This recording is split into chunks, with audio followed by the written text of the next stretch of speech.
युद्ध कौशल और बल दोनों तुम में है दुर्योधन,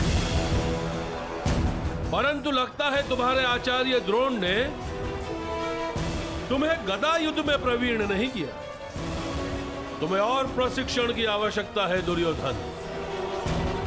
यदि चाहो तो वो प्रशिक्षण हमसे ले सकते हो।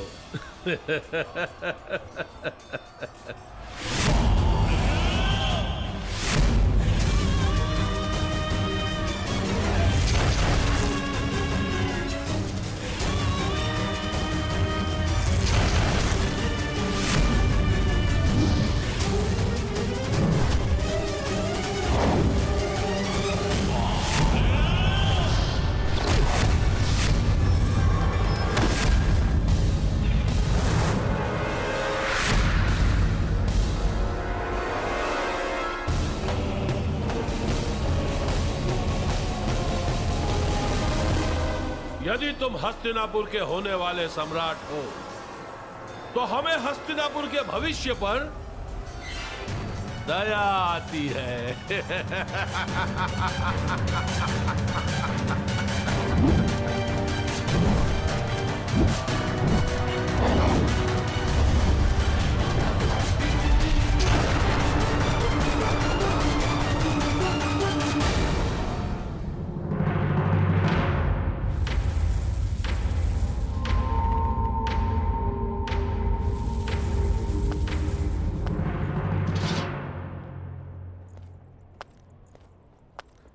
तो अंगराज, मुझे लगता है हमारे पास पर्याप्त सेना है।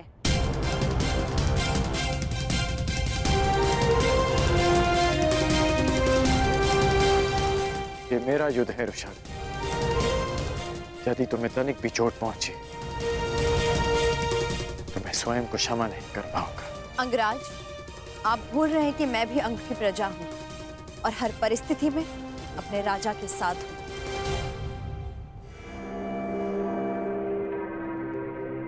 तो तुम्हारा राजा तुम्हें आदेश देता है कि चली जाओ। जो रणभूमि में सिद्ध नहीं कर पाए उसे सिद्ध करने का अवसर आज मिला है। क्या अपने कर्म से ये अवसर छीन लोगी रुशाली?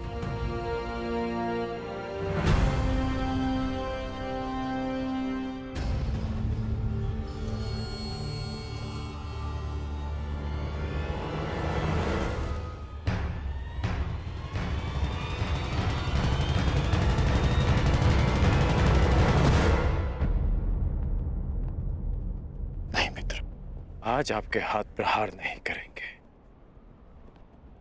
बल्कि आपके नेत्र अपने पुत्र की हत्या का प्रतिकार देखेंगे।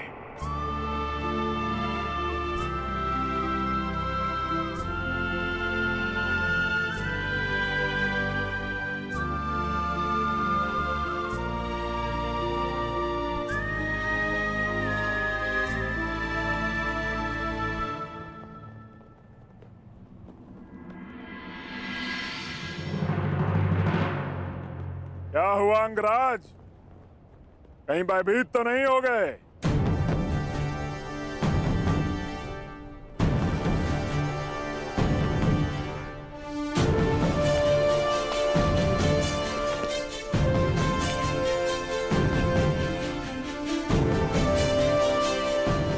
आश्चर्यचकित मत हो कर्ण। मैं भले ही तुम्हारी नीति के विरुद्ध हूं, भले ही ये युद्ध उचित है या अनुचित, किंतु तुम हस्तिनापुर का एक भाग हो और मेरा धर्म, मेरी प्रतिज्ञा हस्तिनापुर की सुरक्षा मांगती है।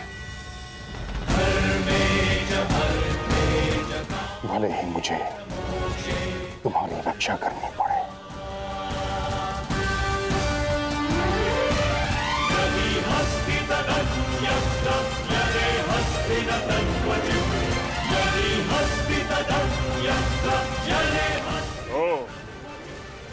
तो महाबली भीष्म भी प्रत्यंचा चढ़ा रहे हैं। जिस जरासंध ने कृष्ण को भी रणभूमि छोड़ने पर विवश कर दिया था, वो तुम दोनों से क्या डरेगा? प्रतीत होता है कि नियति ने तुम दोनों का अंत एक ही दिन में जरासंध के हाथों लिख दिया।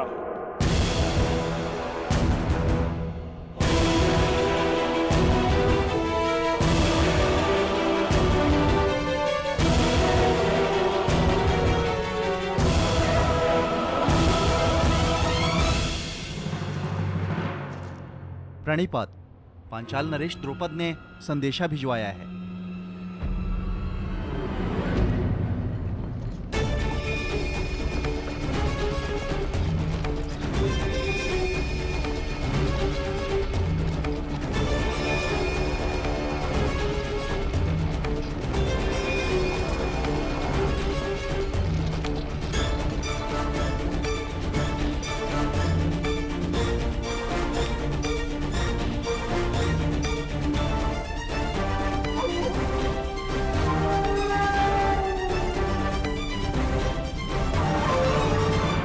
असफल हुए द्रोण।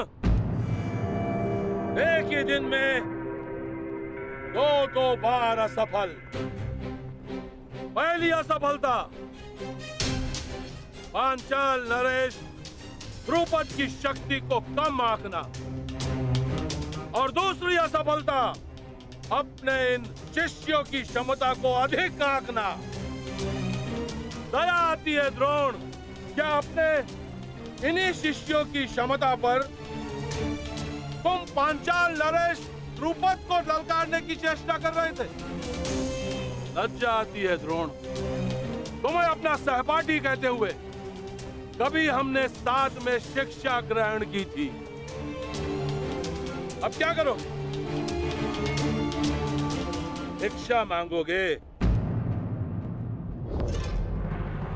अपने प्राणों की या अपने इन 100 शिष्यों के प्राणों की?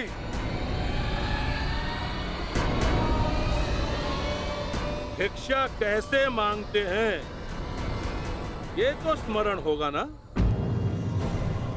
या इतने वर्ष राज आश्रम में रहने के पश्चात भिक्षा मांगने में भी असफल रहोगे आचार्य द्रोण?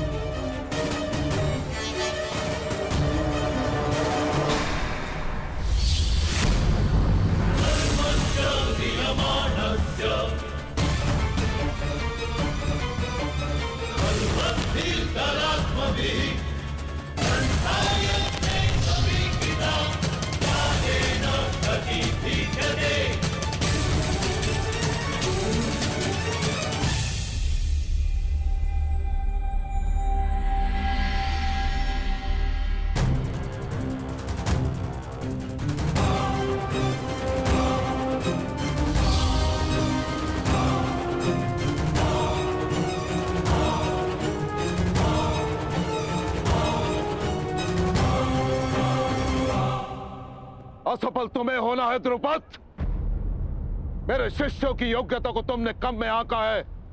और रही बात भिक्षा की, तो समय बताएगा कि द्रोण पांचाल नरेश के समक्ष भिक्षा मांगता है या पांचाल नरेश हाथ जोड़कर द्रोण के शरण में आता है। तुमने गुरु का अपमान किया था और उसी अपमान का प्रतिशोध लेने आए हैं मेरे ये शिष्य।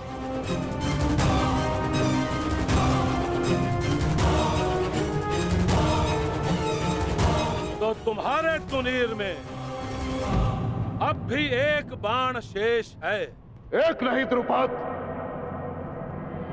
5।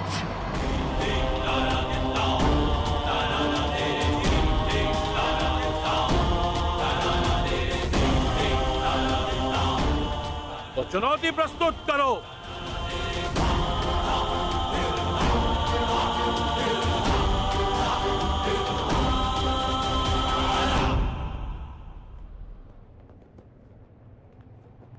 विजय बाबा, मुझे मेरी गुरु दक्षिणा प्रदान करो।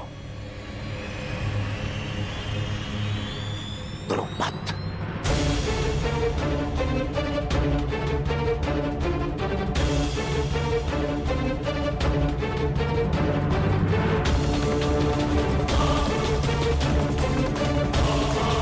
आप इस युद्ध में भाग नहीं लेंगे। मूर्खता मत करो कर्ण। यदि मैंने तुम्हारी सहायता नहीं की तो तुम जरासंध के समक्ष एक पल नहीं टिक पाओगे।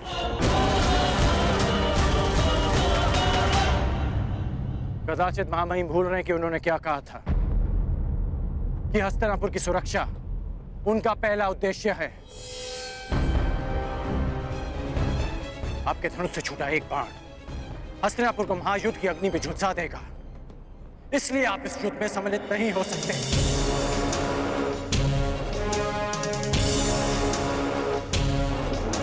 ये युद्ध अंगराज और मगधराज के मध्य है।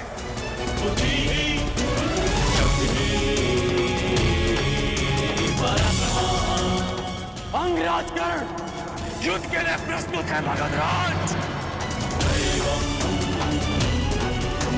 अंगराज कर्ण युद्ध के लिए प्रस्तुत है। मगधराज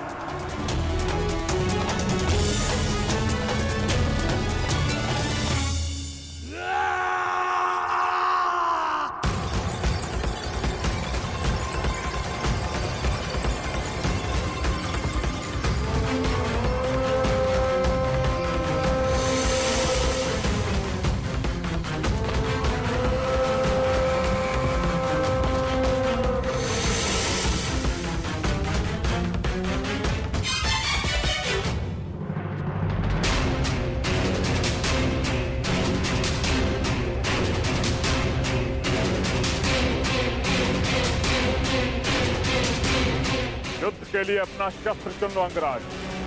मैं अंक का वासी हूं और आप मगध के।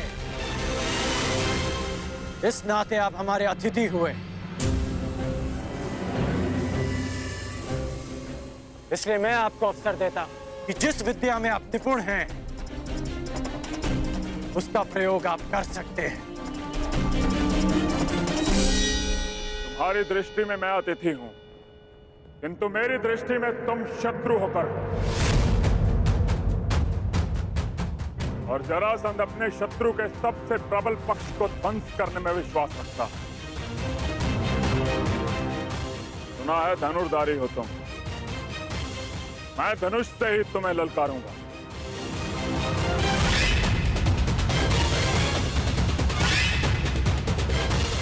कैसी आपकी इच्छा।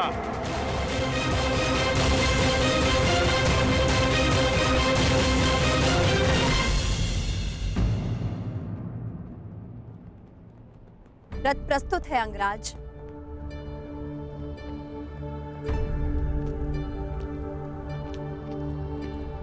भीष्म, ललकारा अंगराज ने है, किंतु संधि हस्तिनापुर ने भंग की है। इसलिए यद्यपि हस्तिनापुर युद्ध में सम्मिलित नहीं है, किंतु युद्ध की विभीषिका उसे झेलनी होगी। जरासंध का क्रोध केवल कर्ण के अंत से शांत होने वाला नहीं है, इसकी आंच हस्तिनापुर तक अवश्य पहुंचेगी। इस युद्ध से पूर्व दो बातें जानना तुम्हारे लिए आवश्यक है मगध नरेश। प्रथम, हस्तिनापुर के शांति प्रयास को उसकी निर्बलता मत समझना और मेरे मौन को मेरी दुर्बलता मत समझना। हस्तिनापुर की भीति और भीष्म के बाणों का बल अब भी वही है। दूसरी बात, यदि भीष्म ने तुम्हारा बल देखा है तो कर्ण का कौशल भी। इस योद्धा को बालक समझना तुम्हारे जीवन की बहुत बड़ी भूल सिद्ध होगी। कदाचित यह युद्ध तुम्हारी प्रथम पराजय लेकर आए, या कदाचित तुम्हारे लिए दुर्गम विजय पथ।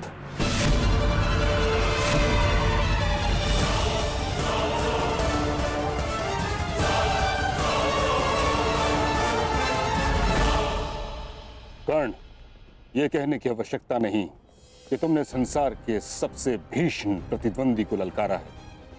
युद्ध क्षेत्र के पास अंग की प्रजा भी है। विध्वंसक अस्त्र का प्रयोग उनको संकट में डाल सकता है जिनके लिए तुम युद्ध करने जा रहे हो। जरासंध की शक्ति उसकी आक्रामकता में है उसे अवसर मत देना कि वो तुम पर वार कर सके। प्रारंभ से ही मुझे मगध नरेश को पीछे हटाना है। पहले उनकी युद्ध नीति को समझना है और फिर उसे चूर चूर करना है।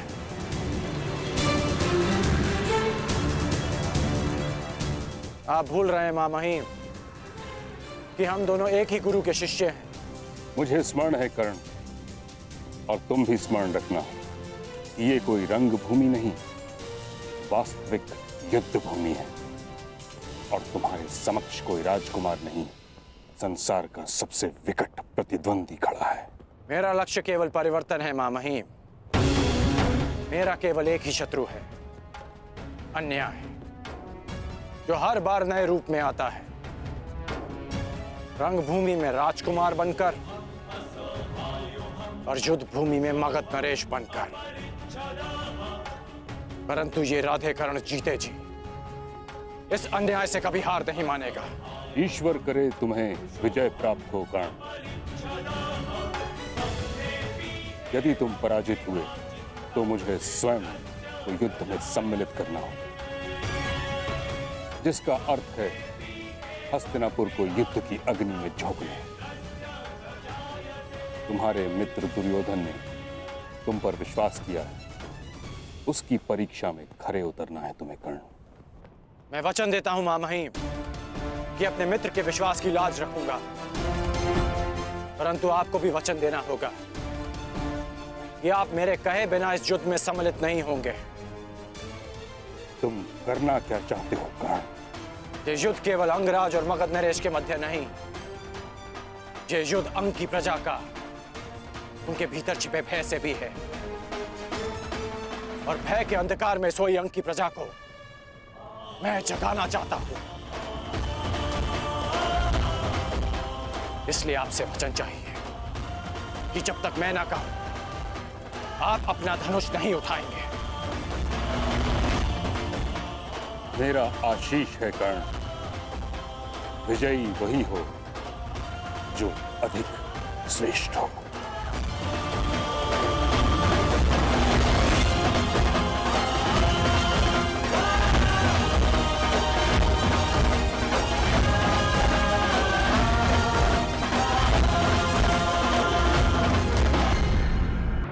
ये युद्ध केवल अंगराज और मगध नरेश के मध्य नहीं, ये युद्ध अंग की प्रजा का, उनके भीतर छिपे भय से भी है।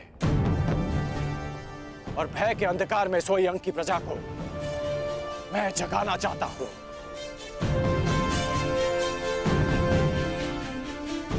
इसलिए आपसे वचन चाहिए कि जब तक मैं ना कहूं, आप अपना धनुष नहीं उठाएंगे। मेरा आशीष है कर्ण, विजयी वही हो जो अधिक श्रेष्ठ हो।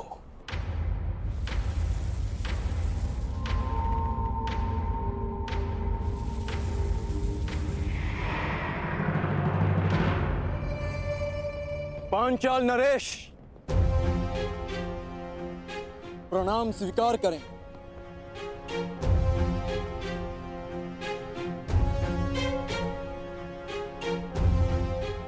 आश्चर्यचकित मत होइए पांचाल नरेश, किसी समय आप मेरे गुरु के गुरु बंधु रहे हैं। किसी समय मेरे गुरु ने आपको मित्रता का पात्र समझा है, इसलिए आप मेरे सम्मान के पात्र सदैव रहेंगे। अब भी और पराजित होने के पश्चात भी। द्रोण के तुनीर में 5 बाण शेष थे, आया केवल एक। हाँ, क्योंकि हम 5 भिन्न नहीं, एक हैं, एक मुट्ठी जिसकी प्रत्येक उंगली में समान शक्ति है। उन 5 में से कौन सी उंगली पांचाल नरेश द्रुपद की ओर उठी है? मध्यमा। यदि हमारे ज्येष्ठ भ्राता युधिष्ठिर आपको अपराजित कर देते तो आप उल्हाना देते कि आपके साथ अनीति हुई है, और यदि सबसे कनिष्ठ सहदेव आपको पराजित कर देता तो हमारे गुरु के गुरु बंधु का घोर अपमान हो जाता। इसलिए हम पांचों में से मध्य क्रम का पुत्र आपको युद्ध की चुनौती देता है।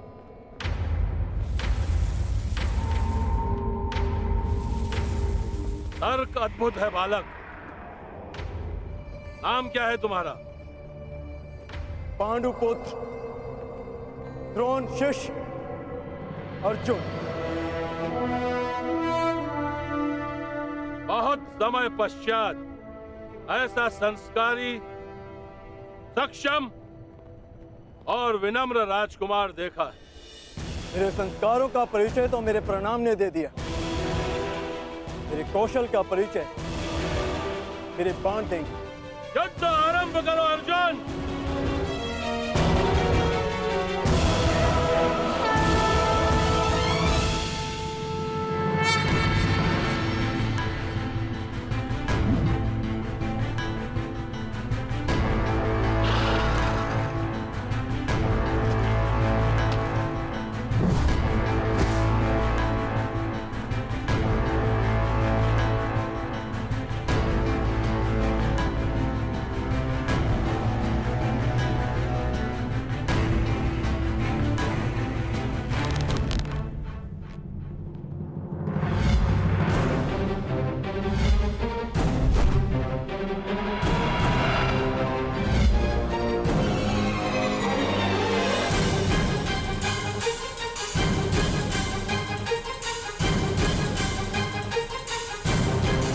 बस एक महाअस्त्र और इस बालक की ललकार के साथ साथ अंग की हराशा भी समाप्त।